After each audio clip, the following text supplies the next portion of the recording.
Grâce à ces cartes, les queues interminables devant les agences comptables des universités vont prendre fin. Vu que les étudiants ne sont plus obligés de se déplacer pour venir au guichet des agences comptables afin de recevoir leur bourse. Je voudrais vous demander de souscrire massivement à l'utilisation de ces cartes dont la conception vient apporter plus de célérité et renforcer la sécurité et la crédibilité dans l'instruction de nos opérations.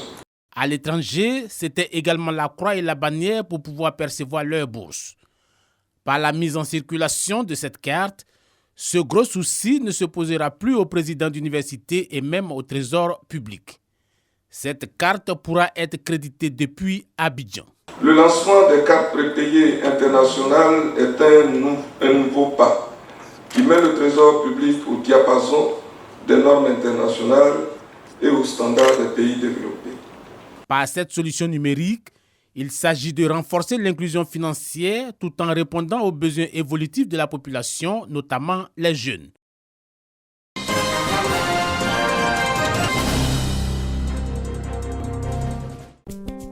Niega, le Best of Africa de Dagbego. Drevin, le palais du gouverneur ou encore les falaises de Fresco. Les merveilles du Boclé, région du littoral ivoirien. Des merveilles si peu valorisées et pourtant il y a tant à découvrir.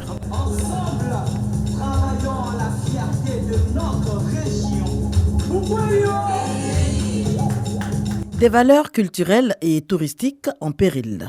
Les fils et filles de la région décident de les restaurer. Création donc de l'ONG Awak Boclé, entendez Aimons le Boclé. La région du Boclé est en fait la première porte d'entrée des explorateurs européens en Côte d'Ivoire. Et depuis lors, cette région a développé un certain nombre de patrimoines, à la fois du point de vue colonial, donc on a plusieurs bâtisses coloniales d'envergure. On a même à Boclé dans l'histoire connu la traite négrière, de sorte que cette région-là a hébergé et même encore les vestiges d'une des portes de sortie d'esclaves en Afrique. Nous avons donc tout un patrimoine touristique et nous, notre ONG a pour vocation d'aider à valoriser justement la région avec tous ces atouts-là. En perspective, plusieurs projets. Nous allons lancer une campagne dénommée Awak Boclé, une campagne qui va être soutenue par un hymne qui vante les mérites et les louanges de la région. Pendant que l'hymne passera, on aura une campagne d'affichage.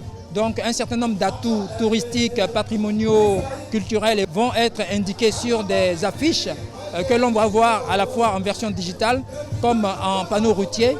Et tout ça va nous tendre au mois de septembre vers la publication du premier ouvrage qui a été publié sur la langue Néo, qui est l'une des 4 langues de Boclé. 12 disciples du Boclé pour porter le projet.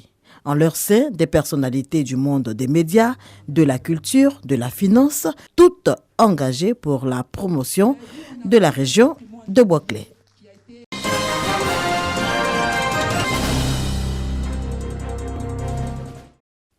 Elles sont toutes 8, ces femmes membres de la FEDA, Association des femmes dynamiques de Petit-Bassam à Port-Boué. Face à elles, le docteur Simon-Pierre Boni, médecin du programme national de lutte contre le cancer. Le sujet est vital. Il est question du cancer du col de l'utérus et du cancer du sein, deux pathologies qui déciment les familles. Le cancer du sein occupant le premier rang des cancers incidents de la femme et celui du col de l'utérus avec plus de 1400 décès estimés en 2020. Toutefois, selon le docteur Boni, guérir de ces cancers est possible pourvu que le mal soit détecté assez tôt. Le vaccin contre les infections à papillomavirus humain, le dépistage dans les centres de santé, l'autopalpation et la mammographie, autant de moyens de prévention. Autre sujet abordé à cette journée dédiée aux mamans, les AVEC, associations de valorisation et d'entraide communautaire. La marraine de la FEDA, ayant fait de l'autonomisation des femmes et du mieux-être des familles vulnérables son cheval de bataille. Pour nous, ce n'est pas tant faire la fête, c'est important de partager, d'être dans la joie. Mais pour nous, le plus important, c'est de rendre ces femmes-là autonomes. Et c'est ça le message qu'on leur a apporté aujourd'hui. Les rendre autonomes, les amener à se prendre en charge. Qu'elles continuent de donner la bonne humeur, la gaieté au sein des différentes familles. Parce que quand une femme est heureuse, c'est la famille qui est épanouie. Très content. Vraiment, je suis dans la joie. Notre marraine nous a mis dans la joie. Vraiment, nous disons merci pour tout ce qu'elle a fait pour nous. Le sport est un facteur de cohésion. Une rencontre footballistique a ponctué cette célébration suivie d'une remise de cadeaux aux mamans à Feda.